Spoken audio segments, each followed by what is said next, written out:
masalah yang kita cari, solusi yang kita cari. Kalau kita masih membawa embel-embel marga, gelar, nggak ketemu, karena semua akan membela diri, pasti itu juga menjadi hukum bawaan manusia. Setiap manusia akan mencari pembenar atas apa yang ia ucapkan dan atas apa yang ia yakini dan ia kerjakan.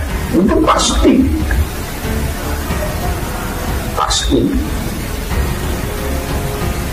Para habaib sekarang kan bingung karena nggak menemukan. Imam Ubaidillah itu sebagai anaknya Imam Ahmad bin Isa al-Muhajir. Lalu mereka mencari-cari dalil dan dalil. Good job. Indonesia sejak dulu kala tetap dipuja-puja bangsa. Bahwa memang nasab mereka sahih sebagai dzurriyyah Rasulullah Muhammad sallallahu alaihi wasallam. Jadi mari kita lepas ego kita, netralitas kita kedepankan, objektiflah berada di tengah,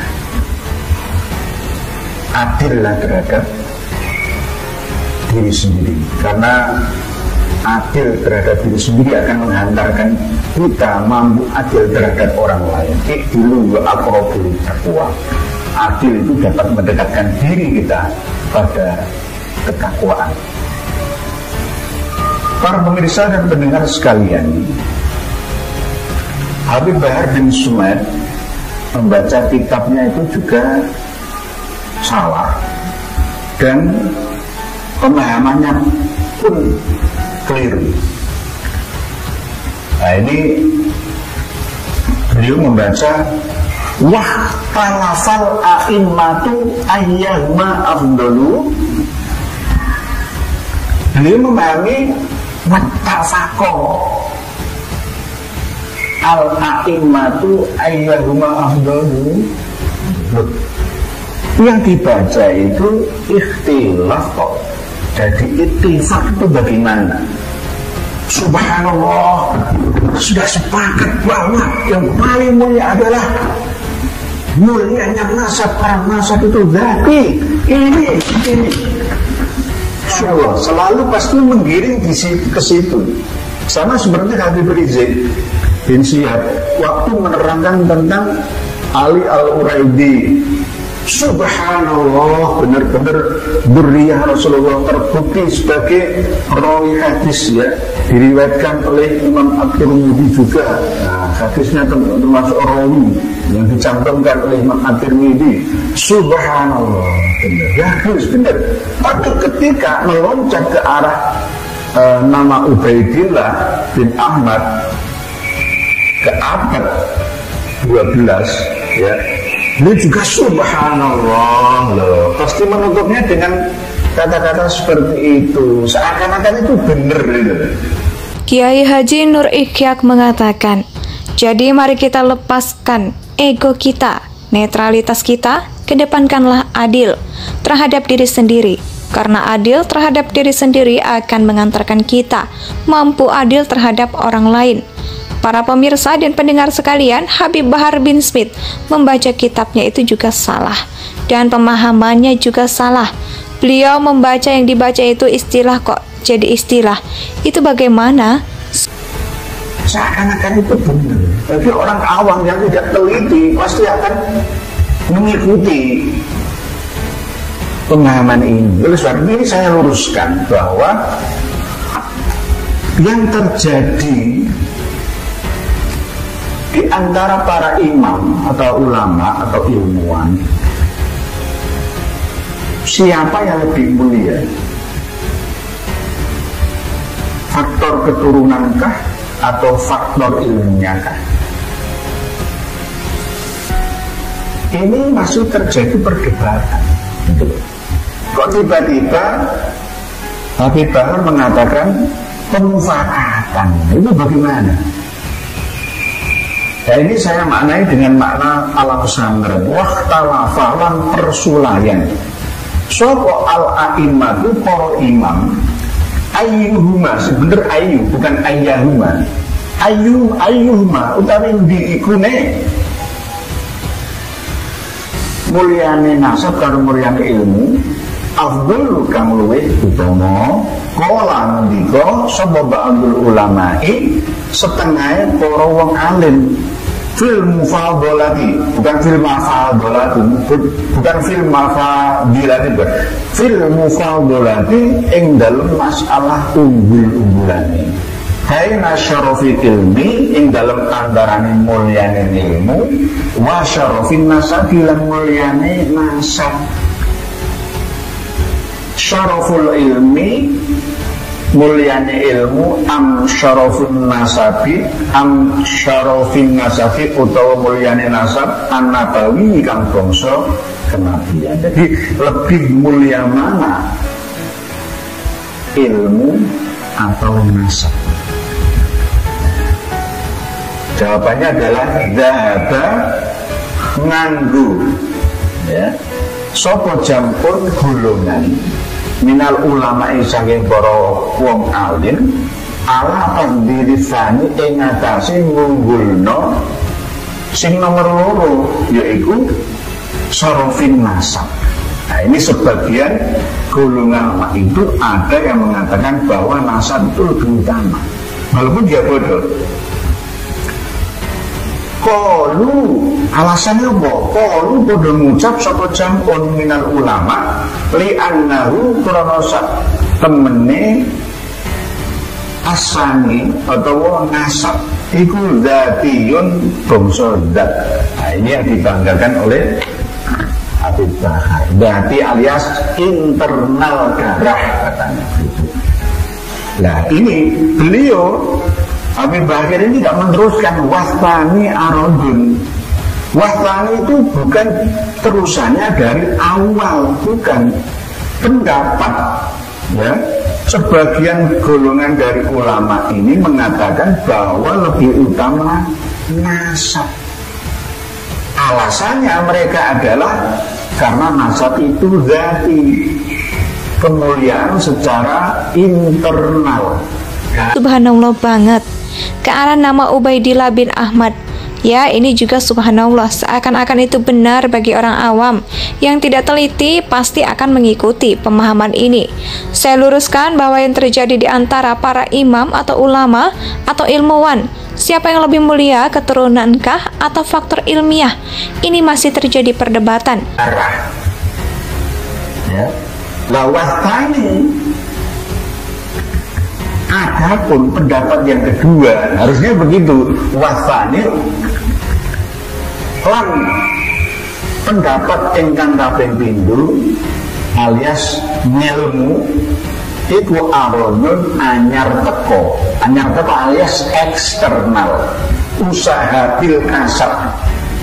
Ilmu itu didapatkan bukan dari warisan tapi dari pencarian, dari usaha. Sama seperti beramal saleh, bertakwa itu adalah faktor arodi, berarti farad jahan monggo munggulno apa pendapat asani al-ula ing pendapat saraful ilmi alias ilmu sing pertama. Jadi ini masih terjadi ikhtilaf. Jadi jangan dikatakan ittifaq wa khilafiyah, atau dikatakan ittifaqiyah itu bagaimana? Kan sudah dibaca. Jadi mohon Habib Bahar untuk teliti dan hati-hati ketika menyampaikan argumentasi, referensi, ya literasi ke khalayak umum itu harus hati-hati. Banyak yang koreksi. Ya termasuk saya ini orang desa, kiai desa seperti saya, katanya saya kiai, bukan, saya ini orang biasa, masyarakat awam, orang bodoh saya ini. Jadi wahtalafal a'immatu ayyuma afdalu, itu bacaannya. Qala ba'dul ulama'i fil mufadhalati baina syarafil ilmi wa syarafil nasabi. Syarafil ilmi am syarafil nasabi nabawi. Dhahaba jam'un minal ulama'i ala tafdhilil tsani. Qalu li'annahu dzatiyun wa tsani aradun farajjahal ula. Jadi lebih utama ilmu, bukan nasab. Kemarin yang disampaikan oleh Ustadz Gilang Al-Ghifari itu sudah hafal bahwa telah tidak ada dasar dalilnya. Dengan bukti seperti itu seharusnya Habib Taufik bin Abdul Qadir As-Segaf meluruskan pemahaman-pemahaman keliru di masyarakat yang seperti itu, tapi malah beliau tetap mengunggulkan nasab lagi, mengedepankan keistimewaan nasabnya lagi. Itu bagaimana? Ya, harusnya Habib Taufik bin Abdul Qadir As-Segaf mengingatkan jangan begitu, itu pemahaman yang keliru. Itu pun dalilnya nggak ada di kitab manapun, di hadis apapun malah nggak ada juga. Di Al-Quranul Karim nggak ada, jelas nggak ada. Oh, di kitabnya juga salah paham kok. Kalau di kitab Maraqil Ubudiyah karangan Imam An-Nawawi Al-Bantani itu malah justru satu orang kiai alim itu bisa mengalahkan 60 Habib Jalil. Itu malah justru yang benar gitu. Jangan dibolak-balik. Orang 70 itu dari mana? Angka 70 itu dari mana?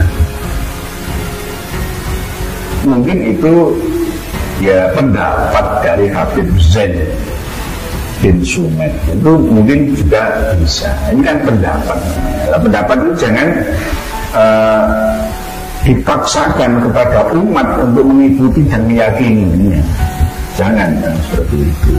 Kembali kepada bahasan, bacaan dan pemahaman Abu Bakar bin Sumed tentang kesepakatan para imam yang mengunggulkan keutamaan nasab karena alasannya adalah zatiyun, bukan arabi. Zati itu internal, darah katanya, darah. Subhanallah, mesti begitu. Ini namanya sihir, namanya bagian daripada ain. Nah, inilah namanya ain dan sihir itu.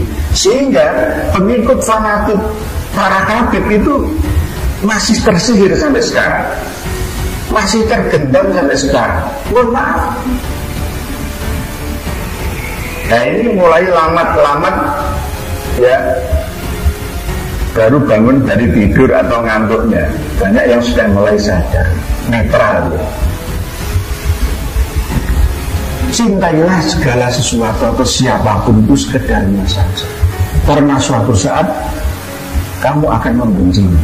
Dan bencilah segala sesuatu juga sekedarnya saja, karena suatu saat kamu akan mencintainya. Objektiflah, berada di tengah, adillah terhadap diri sendiri dan terhadap orang lain.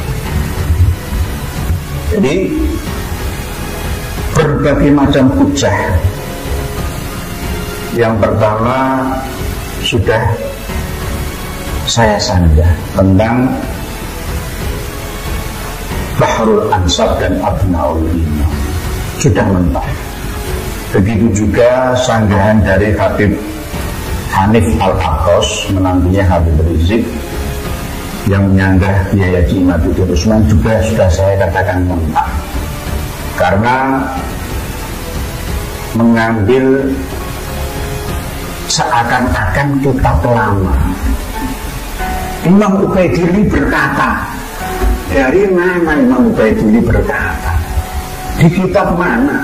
Katanya Imam Ubaidillah itu tidak hanya Tahdhibul Ansab saja, pun itu kan hanya reka-rekaan saja, perkiraannya, persangkaan saja. Mana kitabnya? Kalau Imam Al-Ubaidillah berkata bahwa Imam Ahmad bin Isa Al-Muhajir itu memiliki anak yang bernama Abdullah atau Ubaidillah.